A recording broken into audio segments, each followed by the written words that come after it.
শহরে ধুলোবালি সারা গায় দেখে নিয়ে বসে আছি। কারণ খুব একটা মুশকিলে পড়ে গেছিলাম।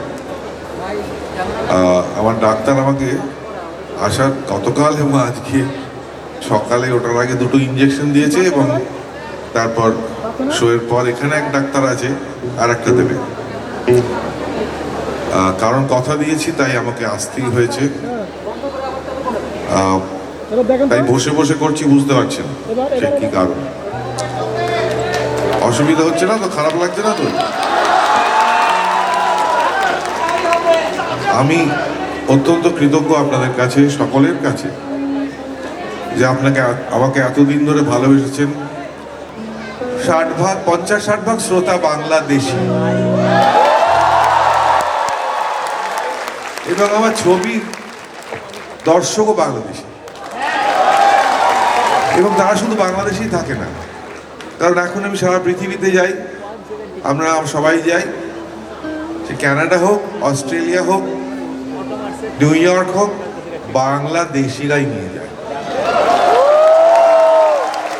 সত্যি কিছুদিন আগেই আমরা একটা ট্যুর করে এলাম কানাডা থেকে, 3টি বাংলাদেশি। তো না, এটা আপনাদের খুশি করার জন্য বলছি না। আমার খুশি করে কি লাভ বলুন? আপনারা জানেন আমি যেটা বলি মন থেকেই বলি এবং মন থেকেই বলছি। অনেক বয়স হয়ে গেছে জানেন তো, এবার কোনো মতে উঠেছি, আর কোনোদিন হয়তো উঠতে পারবো না, যতদিন পারি চালিয়ে যাচ্ছি আর কি। কারণ খুব ভাল লাগছে এবং আমি সত্যিই খুব গর্বিত যে আমার এই মিউজিক ক্যারিয়ারে, আমার জীবনের ক্যারিয়ারে আমি অনেক বড় বড় মানুষ পেয়েছি। শুরুই করেছি তো মৃণাল সেনের হাত ধরে। আজ নীল একজন রেকগনাইজড মিউজিক ডিরেক্টর হয়ে গেছে। তো আমি খুব গর্বিত যে ভারতবর্ষের শ্রেষ্ঠ গিটারিস্ট আজকে আমার সঙ্গে মঞ্চে রয়েছে।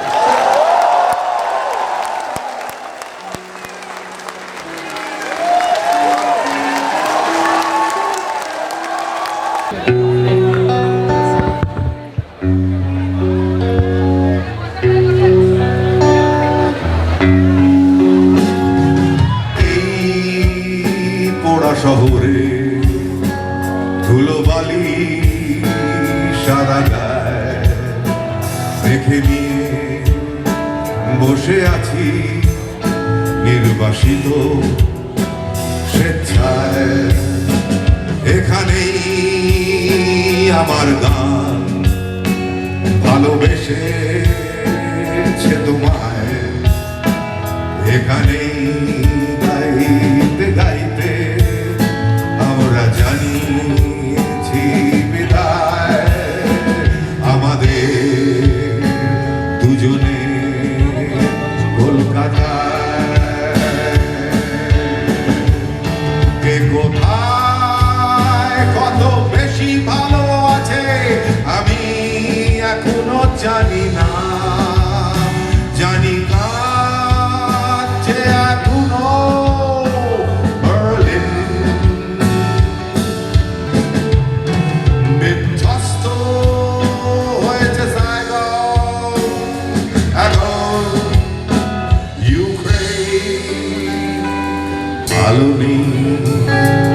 কালো সাহেবে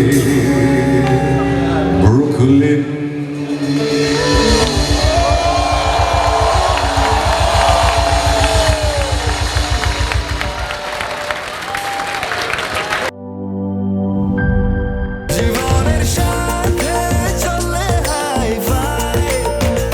স্বাস্থ্যকর অল টাইম ফ্যামিলি কেক, সব সময় অল টাইম হেলদি লাইফ।